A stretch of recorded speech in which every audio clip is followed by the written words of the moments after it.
Today on Trades Talk Podcast Studio, we got Stan the Man Stiverson of B&B Builders. How are you doing, man? Doing well, man. Thanks for inviting me. Yeah, Appreciate I'm that. glad you're on here. Yep. It's been, 2 weeks now since we've been chit-chatting about you being on here. At least 2 weeks, yeah. Schedules kind of didn't Correct. Yeah, didn't really always line match up. up.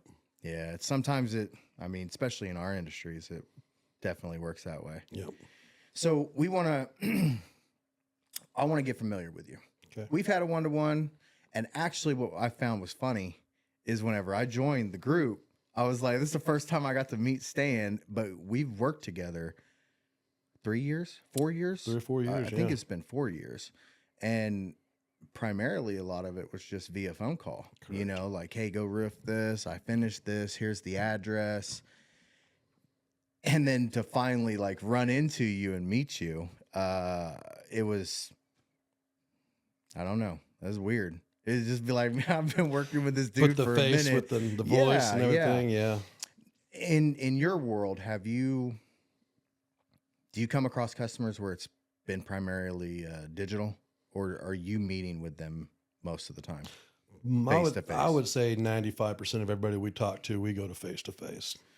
Yeah, yours is a little bit more intricate. There's a lot of design work to it. Right. We got to get ourselves in front of that backyard or the front yard and look at it and get our measurements and see what the customers really want, kind of fill them out as we go. So yours is primarily face-to-face. Mine, I mean, clearly it was a good example of you being digital. Mm-hmm. After the whole pandemic and everything, there was a lot of shift into how can we be more digital. A lot of roofing companies and a lot of companies, I'm sure, had that transition. For me, it was pretty easy because I was like, I mean, I've already been kind of doing this.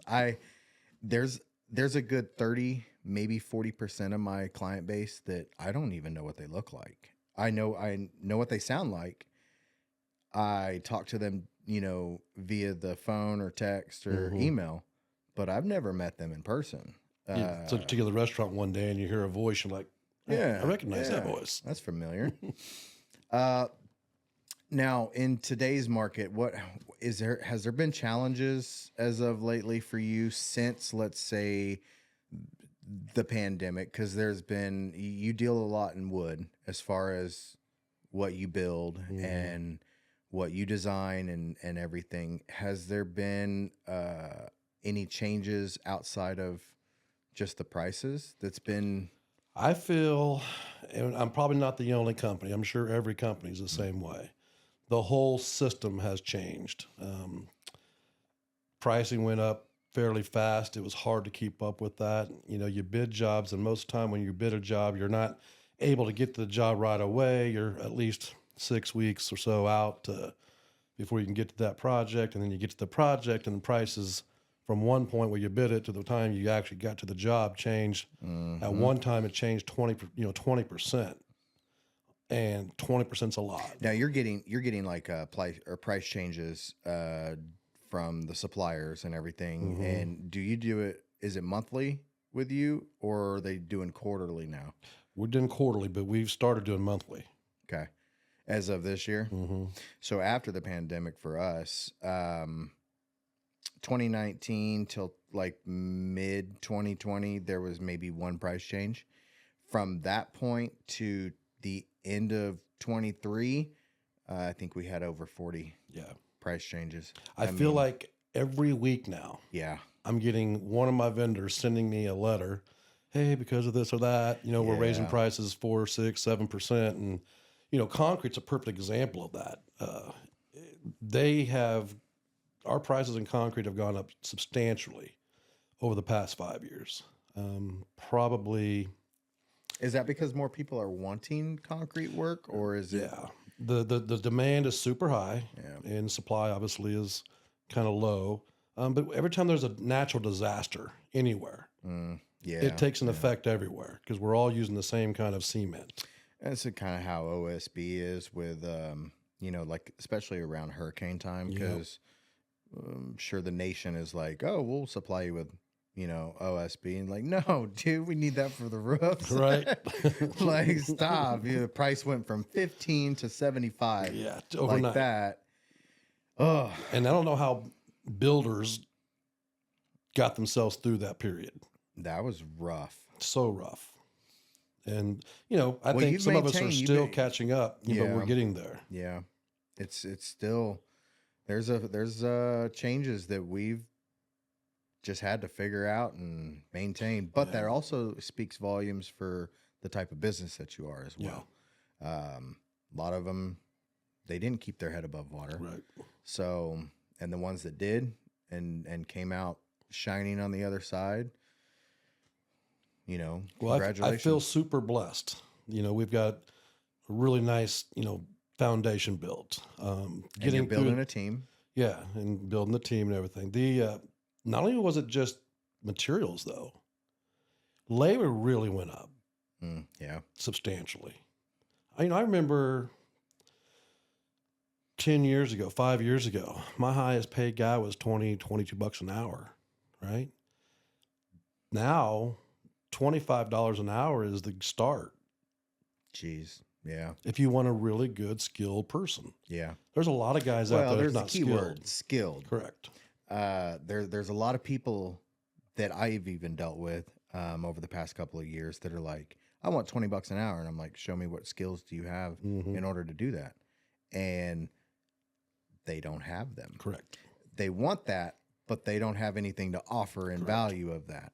So yeah, I'm happy to pay you a living wage, but what are you going to provide in return? And what's your value? ROI is the number one thing in business, right? And so when someone comes in and says, hey, I can do $20 an hour, well, then you got to produce $35, $40 an hour to make it work.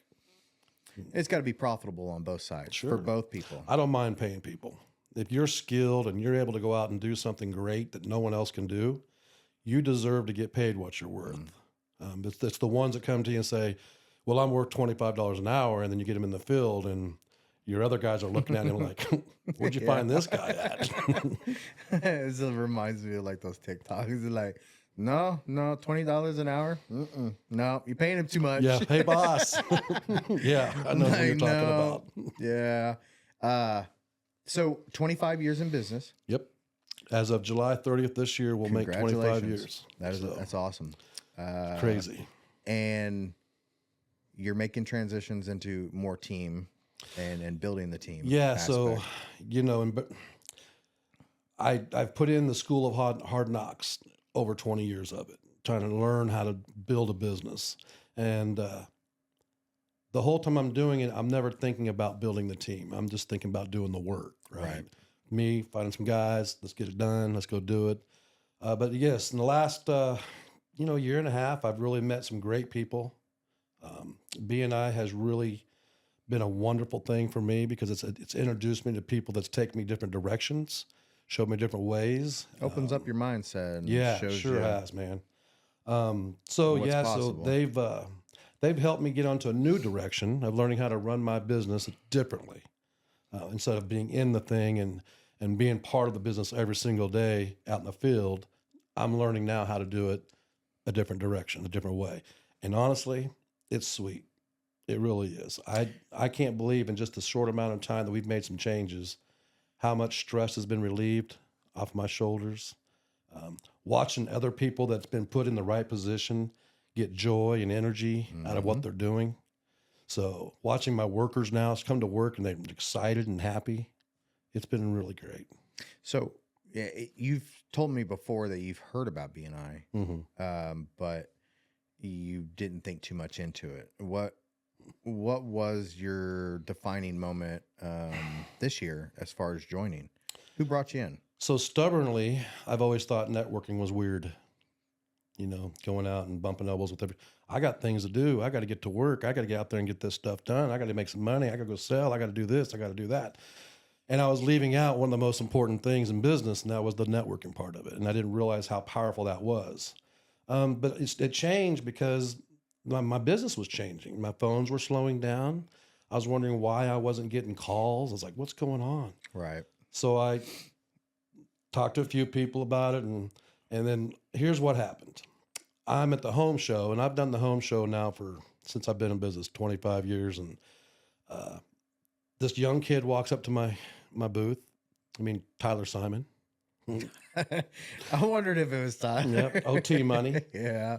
He walked up to me, and he was a little bit shy, but he walked up and he said, "Hi, sir. Have you ever thought about joining the B&I group?" Well, fortunately for him, I have been, because, God had been working on me. Right. And so he got there and asked me that question. And I'm like, well, tell me what you got going on. So he says, well, we got this group and blah, blah, blah. And we have a visitor day coming up. And, we'd like to invite you to come to that. And so I said, okay, let's try it out. So I went to the meeting, and, it was small. I think they had 8 people in there at that time, 8 or 9. I think there was 3 guests that day, visitors, and I was one of the visitors. It was pretty small. It was very small. And what time frame was this of this year? May and June. May. Okay. Yeah. In that area. Hot season. Yeah, very hot season. So here, the great thing was, here's what sold me first. The first thing that sold me, because, you join these B&I groups and you think, oh, I'm going to get all this business. But you don't really know if you are. You're just hoping you are. Well, on Visitor's Day, Dr. Dold walked right up to me and said, hey, can I give your name and number to my aunt and uncle? They've been looking for someone that could do their renovation. Okay, great. So he gave me information. I left there. I made a call immediately, which is really important. People let those things set for 2 and 3 and 4 days. Yep. Not good. Get right on it. So I called them right up, scheduled a time, went out and spent 2 or 3 hours in Colwich. And, it's a couple that was going to move into Wichita into a new home, but they came into Wichita and couldn't find anything without spending $500,000 for what they wanted. So what they decided to do was put a pool in their backyard, because that was one of their wants. And then they wanted to renovate the inside. So I worked with them for 2 or 3 months before we come to an agreement. But we're in the middle of the job right now. So my experience is, the very first time I walked into a B&I visitors meeting, this job ended up being over $170,000. That's, yeah. That was a good time for you to visit. Yeah, it's a no-brainer, wasn't it? Yeah. Easy for you to join. I'm pretty sure, I feel this way 100% that God sent me there. Yeah. So. For people that don't know what B&I is, I've mentioned it multiple times. We've talked about it. I've had a lot of guests that are a part of it. B&I is a business networking group that is a global organization where business entrepreneurs, business owners from all different sectors of business can come, collaborate, and network with each other on a weekly basis and get to know each other on a personal level to help referrals rather than leads. Yeah. It is a giver's gain mentality. So we're not looking to come in, as Preston says, with the apron. And we're not coming in with a bib. We're coming in with an apron. How can we serve rather than what we can feed off of? Correct. So staying here along with myself, we're together in a group of B&I professionals that's just electric. And our group has just, man, it's about to be powerful. I'm even more powerful. So super excited for this group. It really is great. When I started, there was 8 or 9 people. We're at 28 now. Yep. We're not even 6 months old. We've done over $1 million in money that we traded amongst each other. That's incredible. And when it comes to marketing as a business owner, get on TV, radio. You can talk all you want about it. It's so expensive. And it's outrageous. So the amount we spend to become a member at BNI is so cheap compared to what you have to pay for marketing. Yeah. When you get 30 people on your marketing team for that amount of money, what is it? $700? Yeah. $700 plus your application fee. Calculate everything in for the year, you're spending about $1,000. Maybe $1,000 by the time the whole year's up. But what a radio ad is like $4,000, and no guarantee. No, just people listening to the radio. Who listens to the radio nowadays? Though? There's more to the BNI group though that I've learned than just referrals. Oh yeah.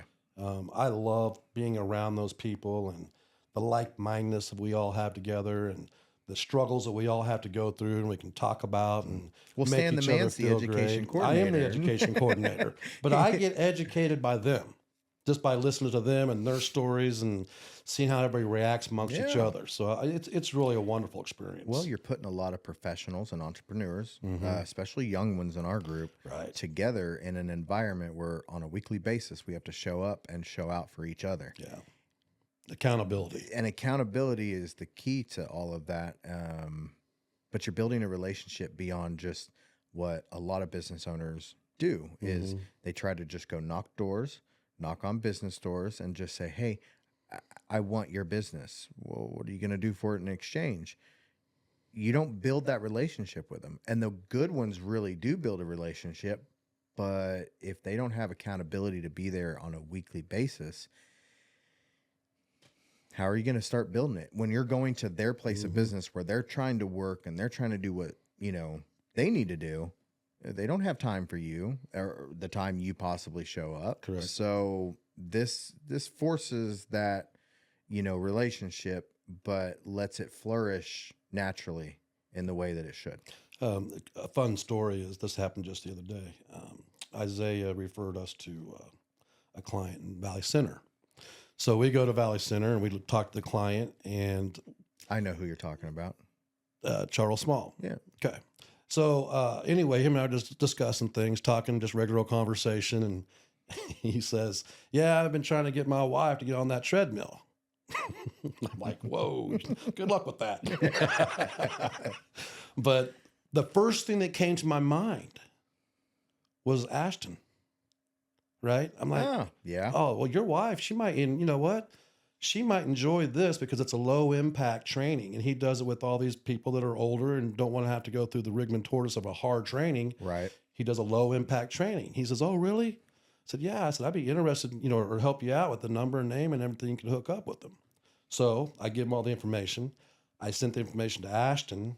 The next day, I get a BNI alert saying, "Hey, your referral just got sold." So basically, those people already signed up with Ashton in one day. So that would be a 3-tier referral. See, and that's what I think is the special interest about BNI. The fact that a general contractor had a conversation with a client, Right. and that trust from Isaiah was passed to you. Therefore, the customer now trusts you, and you knowing Ashton, you probably wouldn't have known Ashton outside of BNI. Nope. And or had a relationship with what it is that he does.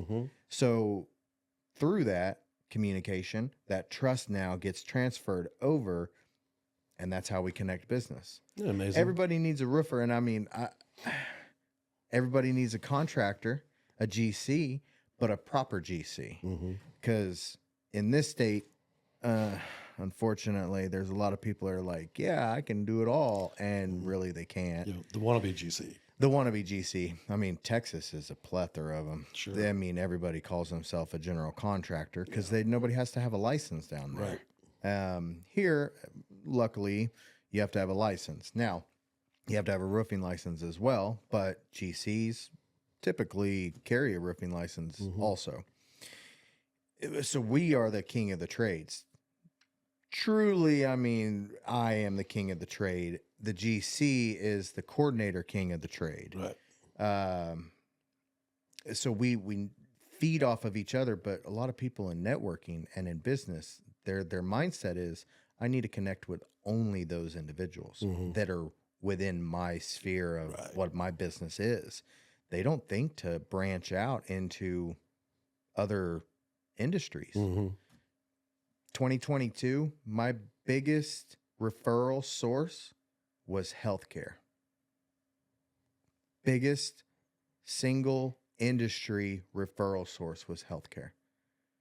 That supplied more than 70% of all my referrals and revenue that whole entire year. From one industry that you wouldn't think that a roofing company would be connected to. So that's the power of BNI. Yeah. So absolutely. So tell me, outside of this business and craziness of everything, who is Stan? That's what we want to know. Who is Stan the man? Why do they call you the man? Because my name is Stan. But we should be like Stan the education man. you know, there's a lot of rhymes. There's a lot of rhymes. Your name makes it easy. Easy. You don't peasy. meet a lot of Stans. No. You know, I'm just a good old boy from Pratt, Kansas. Went to high school out there, graduated in 1988. Went to college, played some football in college. College wasn't my gig. But I was raised in the construction business. My dad, all of his brothers. And I'll be honest, I hated it. I hated to go work every day with my dad and my uncles. I hated that kind of work. I wasn't good at it. My brothers, my dad, they could all cut straight lines. I can't cut a straight line to save my life, even with a chop saw. Even if it's guided? Even if it's guided, man. But I tell you what I did learn about myself is I did love the construction business. Another side of it.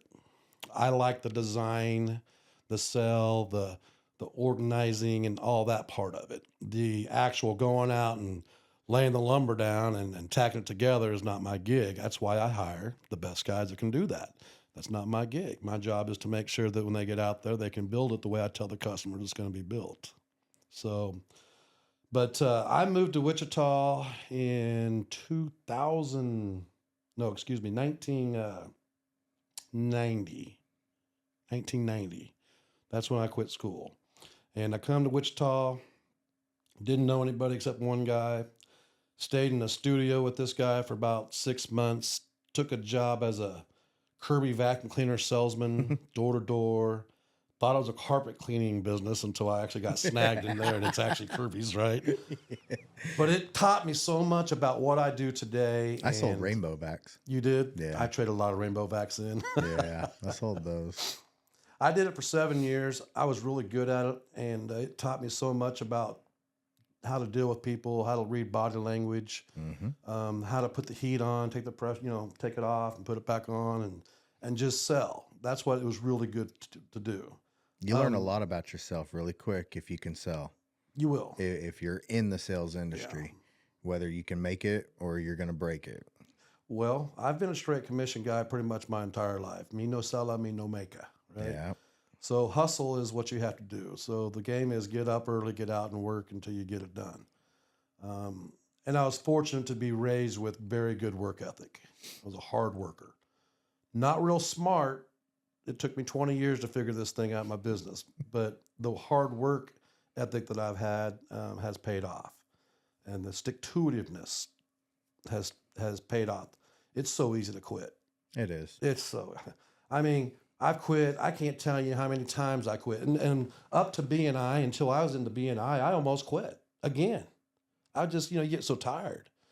When things ain't running the way that should run and it's kind of chaotic all the time, and the people around you are miserable as well, it's like, what can I do to make it better? So what I did was change my mindset. That's what I had to do. I was stuck in this old school way of doing things. Mm-hmm. And we get there though. I mean, I think we all get there eventually, right? Yeah, sedentary, and we're just like, you know what? It's been working. Things have been going this way for however long. So we get that mindset of, well, it's been working. Why not just keep with it? But then eventually it'll plateau, and then you run into a cliff and it falls off. And now you're back to, what do I do now? Yeah. Back to networking, I wonder about that. I think, man, if I had started doing this 10 years ago, where you'd be where would now. I be today? Yeah. But I can tell you the reason why it didn't happen 10 years ago. I wasn't ready for it. So, I think everybody gets to a point in their life where now it's time to get to the next level. Yeah. And you get there when it's time. Forced doesn't always work out. You level up whenever it's time. Yeah. Yeah. Well, I don't, you say that you're not smart. I think you're very smart. I know that I can learn a lot from you in just a short period of time of knowing you personally now, not just working with you, even though we've technically known each other for 4 years. I've learned quite a bit from you. I've learned what kind of person you really are rather than just a phone call or a text. Because via text, I didn't really pick up on who Stan was. And honestly, in my contacts, I actually had to change it. I'm gonna talk shit on myself. You were just B&B builders. Mm-hmm. You wasn't Stan. Right. I didn't know Stan, so therefore, B&B's texting me. Who B&B is, I don't know. But B&B means that they want me to go put a roof on. Yeah. So I think you're very smart, though, for somebody to not only accept the challenges, embrace them, and conquer those challenges and be as joyful as you are now and show up weekly, monthly, yearly with a smile on your face and ready to serve someone rather than trying to get what all you can get in the time that you have left on doing it.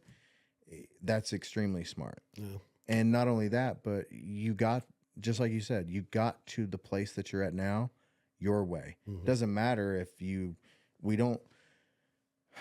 Thief is what's the saying? Joy is stolen by comparison.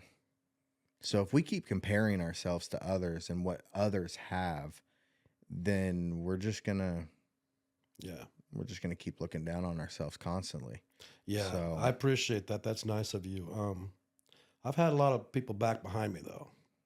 So, my wife, she's great. My kids, they all great. They've all stuck to it. Even when it wasn't great, they stuck there. And even when I would come home sometimes and wonder, why am I doing this? Mhm. Why do I want this punishment? I come back every single day. All day. I don't know anything else to do but get up in the morning and go do it.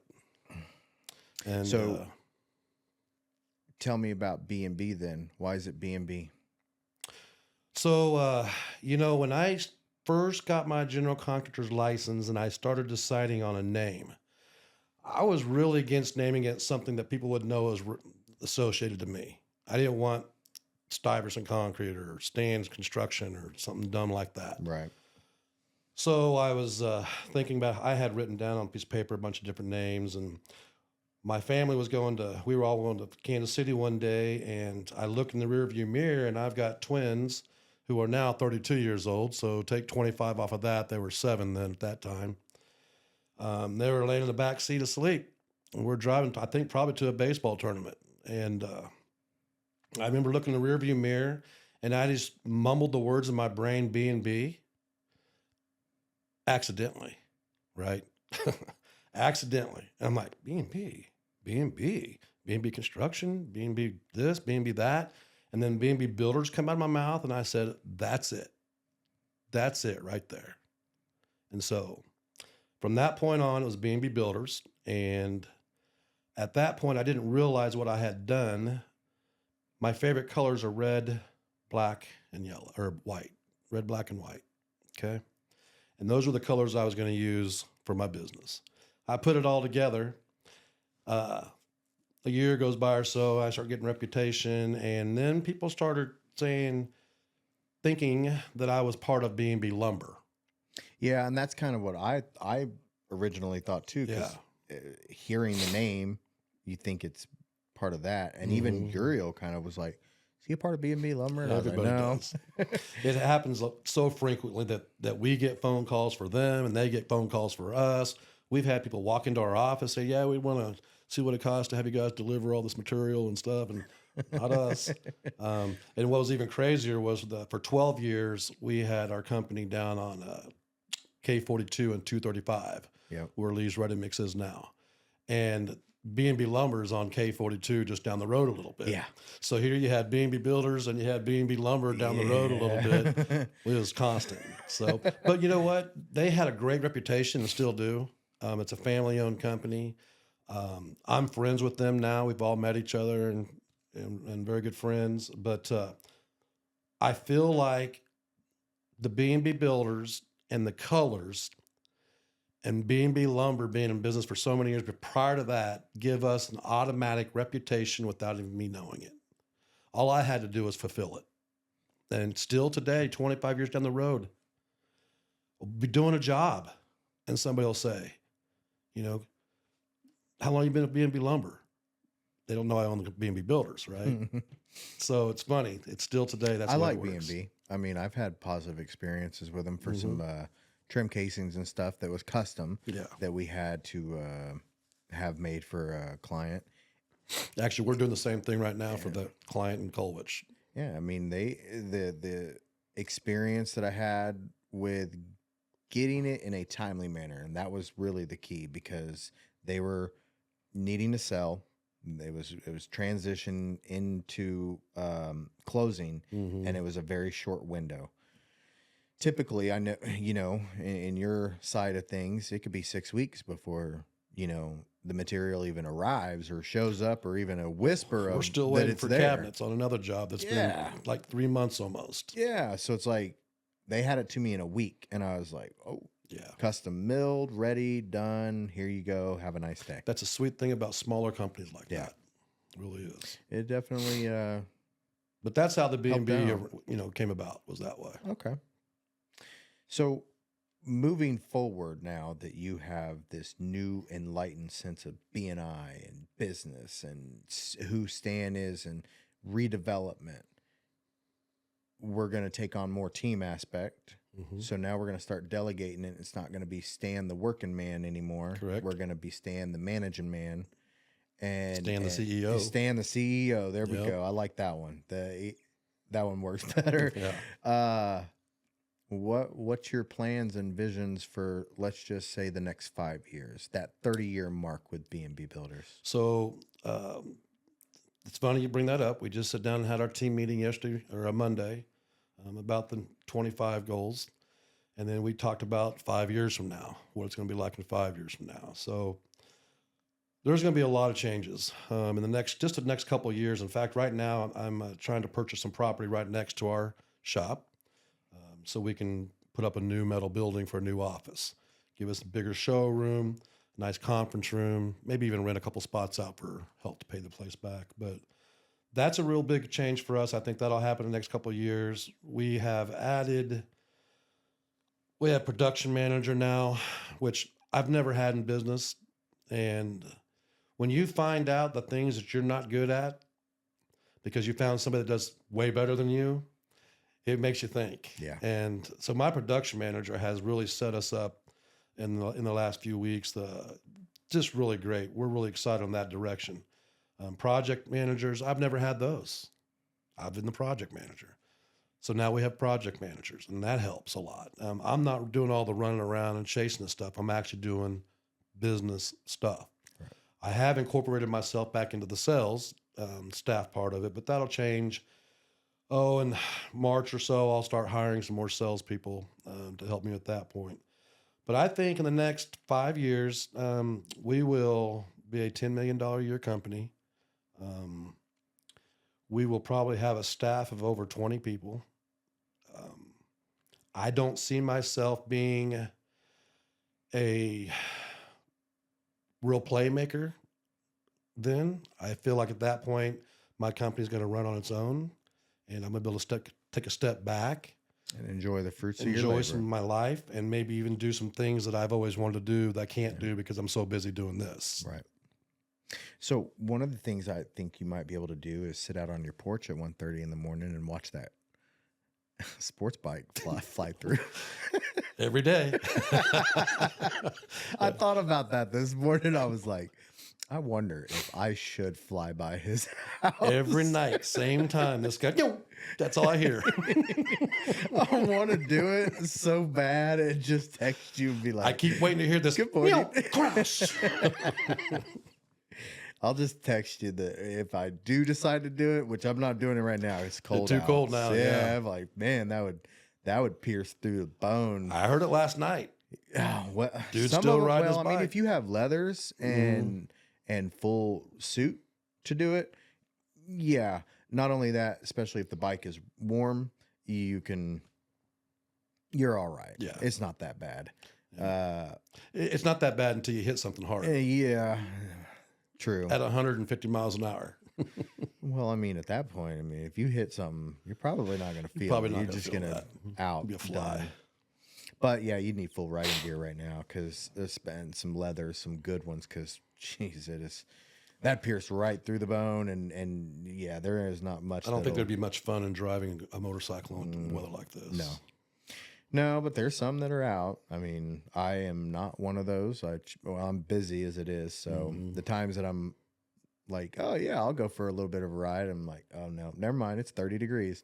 Well, being there where our shop is on 53rd there, I mean, that's busy. Yeah. There's a lot of motorcycles that come down that thing. And the crotch rockets seem to be the ones that... See, that's how I know that you're in that generation, because you call them crotch rockets. What are they called? Sports bike. Fast bikes. Crotch rocket. Got these damn kids on these crotch rockets. Oh, well, that's That's what I want to do. wheelies That's what I want to do it so bad. Just ride and just fly by your house and just be like beep beep, and just text you and be like, "Good morning." That was me. just to do it once, just one time would be great. Yeah. But yeah, I'm glad to have you on here, man. Yeah. It's been great, and Yeah. I'm very thankful that not only did I know about your group. Well, Preston had told me about it prior, Right. but that your addition to our group has been phenomenal. Bringing your wisdom and your experience that you've had at other groups, to be able to bring it to our group and then tell our group how good our group is compared to what you've had in the past. Maybe I tell you, that's a million words in just a few seconds that you can give us. well, thank you, appreciate that. And I feel like the team looks up to you like that too. Preston, and I'm trying to think if maybe there's somebody else that's been in BNI before. I think I'm the only veteran that's a BNI veteran from another group. Time in Was it. Preston in another group? Yeah, and Preston has experience. Not only that, for whenever Michelle would have him go, He's a sub. natural. Yeah, but yeah, he's going to take my education coordinator spot someday. think so. Yeah, he's a good kid and he's smart and he's got good wisdom. What membership role would you want next? Oh, I think you should, about man. I think you should be the secretary treasurer. No. And just show up like all gaudied out and just be like, I want my money. No. I like the education spot. It's a good spot for me. I never want to be the president or vice president. I ain't got that kind of time. Those guys are incredible. That is a. I think what Ellie and Javi, what Ellie does for us is just amazing. Yeah, let's call it like it is, Ellie. Yeah, let's call Ellie's it what it the is. one. The dynamic duo, Ellie. Yeah. I mean, yeah. I love Javier, but I know who's doing the work. So I don't know. I think if I was to, I can see myself down the road, maybe being a mentor, Definitely. I actually see myself, I like this stuff so much now. I mean, I've bought in so well into this thing. You've drank the Kool-Aid. I've drank this Kool-Aid, and I can see myself down the road even maybe getting into it a little bit deeper somewhere else, right?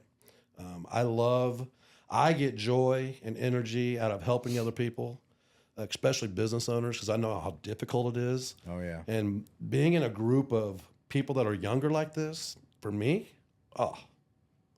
means the world, right? Gets you energetic. It gets me energized. I feel like I'm actually contributing to their success. So I feel like down the road, I see myself getting more involved. Ambassador. Who knows what that position is? I agree. Same. Did I ever tell you how I got in? No. No? It's a pretty cool story. So, a gentleman that did a job for a friend of mine was a carpet cleaner. And Phil, the owner of Club Billiards now, had posted his tremendous work on Facebook and just said, carpets are nice and clean thanks to City Steam Clean. Want to give him a shout out. Da, da, da, da, da. At the time, I was living in Texas and moving back. Well, had a Texas phone number, all of it, the whole bit. Well, I needed some carpets cleaned in the basement in the house that I was going to. So I clicked on it, called the guy up. It was Andrew Armstrong with City Steam Clean. He told me afterwards, he goes, I wasn't going to answer the phone because it was a 972 area code. Right. And he's like, for a moment, I almost didn't answer. But I did, and I told him, hey, I'm going to be moving back. I need some carpets cleaned. Can you please take care of this? And what do I need to do? So on and so forth. I got, what was it? Halfway through the conversation, and he goes, what is it that you do, if you don't mind me asking? And I was like, I'm in construction. I do roofing. And he's like, oh, have you ever heard of B&I before? And he was the secretary treasurer at the time of that group. And I said, no, never had. Right in the middle of COVID starting. Wow. Smack dab. Tells me about it. I go to a Zoom meeting, and we were all at Zoom at that point in time. I go to a Zoom meeting, and... Now, that would be weird doing a B&I meeting on a Zoom meeting like that. I do Zoom meetings all the time with B&I 30 stuff. plus people on crazy. On a call doing a meeting. Yeah. It was very weird, very strange. So long story short, I drank the Kool-Aid right then and there and got on board. So, and tell me, you've been there a while. I think you told me this number 5 once. years. Okay, 5 years. How much have you been referred to, by the way? You told me this once. Monetary wise, $5 million. $5 million in 5 years. Yeah. So here we are. I just looked at my B&I app before we got here. I wanted to see where we're at. We're a little over half a year into it, and we've been monetized $656,000. Man, I would say that little tiny investment that I made for marketing really worked out, didn't it? But you know, the total greatest thing revenue is the greatest thing is I don't even think about that number. I don't. I think about to people and connections. Yeah, that and helping other people. I really do. It's just it's a weird thought process that I don't even think about the amount that I've been given. I'm thinking about what I can do to give back. Yep. Well, Stan, Yep. I greatly appreciate you Thank being you, on man. here, Appreciate it. We're gonna have to do another one. Yeah, I've been doing it so long, it's going to take a couple of them to get through the whole yeah. thing. Appreciate it.